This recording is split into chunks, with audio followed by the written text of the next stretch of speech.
Hi friends, welcome to Chandra's kitchen. నేను ఈరోజు మీకు గుత్తి వంకాయ కర్రీ చేసి చూపిస్తాను.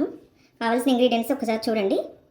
వంకాయ, onions, green chilli, ginger garlic paste, curry leaves, onions, ఒకటి టమాటో అండి, ఒక ఆనియన్ ఒక టమాటో. ఇది ఏంటంటే గ్రేవీ కోసం. ఇక్కడ కూడా నేను రోస్ట్ చేసుకున్నటువంటి పల్లీలు, చిన్న కొబ్బరి ముక్క, గసగసాలు ఒకసారి చూడండి. గసగసాలు, నువ్వులు ఇవన్నీ కూడా రోస్ట్ చేసుకున్నాయండి. రోస్ట్ చేసి పెట్టుకోవాలి ముందే. ఈ రోస్ట్ చేసుకున్నటువంటి పల్లీలు, కోకోనట్, ఈ నువ్వులు, ఆనియను, టమాటో, ఈ మూడు కలిపి మిక్సీ వేసుకోవాలండి గ్రేవీ కోసం. Next salt, red chilli powder, పసుపు, చిన్నది ఏంటంటే ఫ్లేవర్ కోసం బిర్యానీ ఆకు, దాల్చిన చెక్క, 3 లవంగాలండి. ఎక్కువ స్పైసీ వేసుకుంటే మంటగా ఉంటుంది కాబట్టి ఒక 3 సరిపోతుంది అన్నట్టు. నేను ఒక బౌల్లో వాటర్ తీసుకొని దీనిలో కొంచెం సాల్ట్ వేసుకోవాలి. స్పూన్ సాల్ట్ వేసుకుంటే ఏంటంటే మనం కట్ చేసుకున్నటువంటి వంకాయలు కండ రాకుండా, చేదు రాకుండా ఉంటాయి. నెక్స్ట్ వంకాయలు ఇలా కట్ చేసుకోవాలని, అంటే దీన్ని ఆల్రెడీ నేను వాష్ చేసినవి మళ్ళీ ఒకసారి ఇలా చూసుకోవాలి, ఎందుకంటే ఇలా పుచ్చులు అవి ఉంటాయేమోనని దీనిలో వేసేసుకున్నాను. అన్నీ కూడా ఇలానే కట్ చేసుకోవాలి. చూడండి, అన్నీ ఇలా కట్ చేసుకొని సాల్ట్ వాటర్లో వేసుకుంటే ఏంటంటే చేదు రాకుండా ఉంటాయి, అంటే కండ ఎక్కకుండా ఉంటాయండి. ఆల్రెడీ నేను ఇప్పుడు ఒకటి తీసేసాను చూడండి. ఇలా అందుకే చెప్పాను నేను, అంటే పుచ్చినవి ఏమైనా ఉంటే ఒకసారి చెక్ చేసుకోండి అని. ఏంటంటే చూసారా, ఇది బాగానే ఉంది, ఇటు పక్కకు వచ్చేసరికి పుచ్చిపోయింది. మనం చూసుకోకుండా వేసుకుంటే ప్రాబ్లం అవుతుంది కాబట్టి అలా చూసి వేయాలండి. చూసారు కదా, ఇప్పుడు ఇలా పెట్టుకున్నాము. ఇప్పుడు బాండీ పెట్టుకొని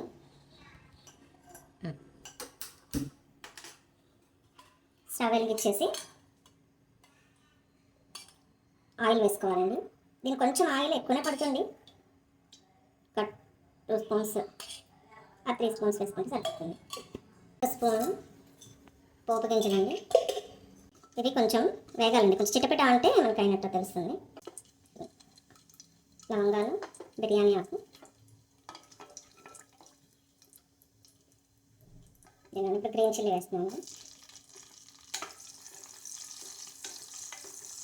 అది కొంచెం వేగిన తర్వాత ఆనియన్స్ వేసేసుకోవాలి.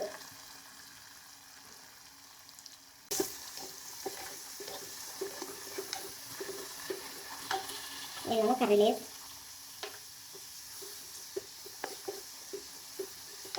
ఒక 2 మినిట్స్ మగ్గనివ్వాలండి. కొంచెం బ్రౌన్ కలర్ వచ్చే వరకు మనం మూత పెట్టుకున్నాం.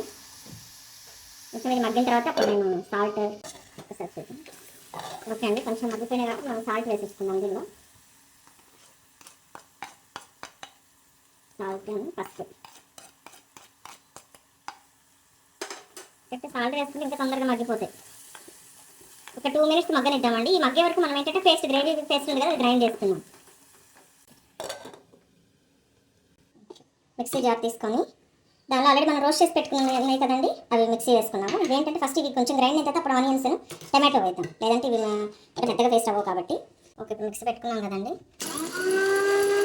చూసారండి, ఇలా అయిన తర్వాత ఇప్పుడు మనం ఆనియన్స్, టమాటోస్ వేసుకుందాము. ఆనియన్స్, టమాటోస్, చిన్న ఆనియన్ చిన్న టమాటో సరిపోతుందండి. మళ్ళీ ఒకసారి మెత్తగా పేస్ట్ చేసుకుందాం. ఇప్పుడు చూద్దామండి. మగ్గిపోయినాయి కదా, ఇప్పుడు జింజర్ గార్లిక్ పేస్ట్ వేసేద్దాం. ఇది ఒక 2 మినిట్స్ మగ్గిన తర్వాత బ్రింజాల్ వంకాయ వేసేసుకున్నాము. ఒక 2 మినిట్స్, అంటే పచ్చి వాసన పోవాలి కదా. ఓకే అండి, ఇది కూడా మగ్గిపోయింది కాబట్టి జింజర్ గార్లిక్ పేస్ట్ కూడా ఇప్పుడు మనం బ్రింజాల్ వేసేసుకున్నాం.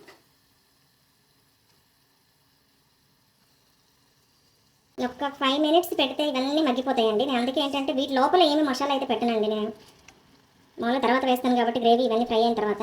చూడండి, ఇప్పుడు ఒక 5 మినిట్స్ మనం ఇలా పెట్టేస్తే అవి మగ్గిపోతాయి. చూద్దామండి. మగ్గిపోయినాయి కదా ఇది కొంచెం. ఇప్పుడు దీనిలో కారం వేసేద్దాం, రెడ్ చిల్లీ పౌడర్.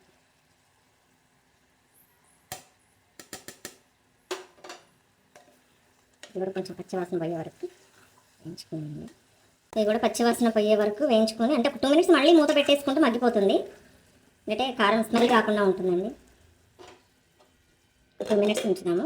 దాని తర్వాత మనం గ్రైండ్ చేసుకున్నటువంటి పేస్ట్ వేద్దాం. సరే చూద్దామండి. అన్నీ చూసారు కదా, ఇది మగ్గిపోయినాయి. చూసారండి, ఇవన్నీ ఇలా మగ్గిపోయినాయి. ఇప్పుడు మనం ఏదైతే పేస్ట్ చేసి పెట్టుకున్నామో దాన్ని వేసేద్దామండి. ఈ గ్రేవీ కోసం కాబట్టి ఇది కూడా మిక్స్ చేసుకోవాలి. బాగా పిచ్చి పిచ్చి కలిపితే కూడా ఇవన్నీ స్మాష్ అయిపోతాయండి. స్లోగా మిక్స్ చేసుకోవాలి. అప్పుడే అవన్నీ ఎలా అయితే వంకాయ ఉంటుందో షేప్ అలానే ఉంటుంది అన్నట్టు. చూసారు కదా. దీన్ని మళ్ళీ ఒక 2 మినిట్స్ మనము బాయిల్ అయితే లోపల గ్రేవీ అంతా ముక్కకు పట్టేస్తుంది అన్నట్టు. ఒక 5 మినిట్స్ వెయిట్ చేద్దాం. ఓకే ఫ్రెండ్స్, ఒకసారి చూద్దాం. చూడండి, ఇదంతా ఆయిల్ పైకి వచ్చేసింది అని అంటే బాయిల్ అయిందని అర్థం. మనం కొంచెం గ్రేవీ బాగా థిక్గా ఉంది కాబట్టి మనం ఏదైతే మిక్సీ జార్లో వేసుకున్నామో దాంట్లో కొంచెం వాటర్ వేసుకున్నామండి. అంటే థిక్గా ఉన్నా కూడా బాగుండదు కాబట్టి. నేను దీనిలో టమాటో ప్యూరీ వేసినప్పుడు కొంచెం చింతపండు వేస్తానండి.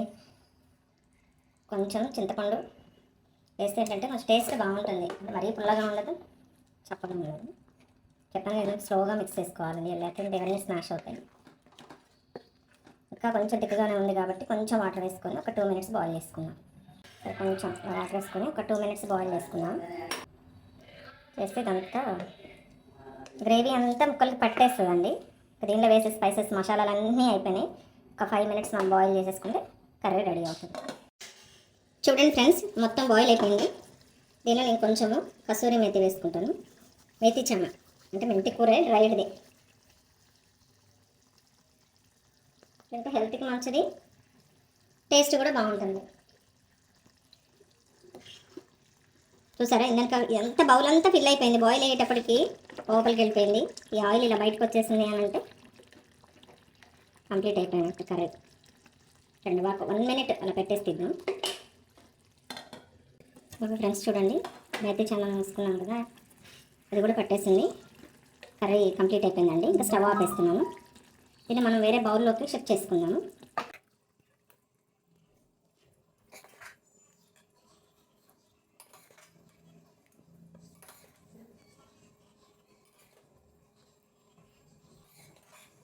కర్రీ రెడీ అయిపోయింది. Thank you for watching. Please like, share, subscribe my channel.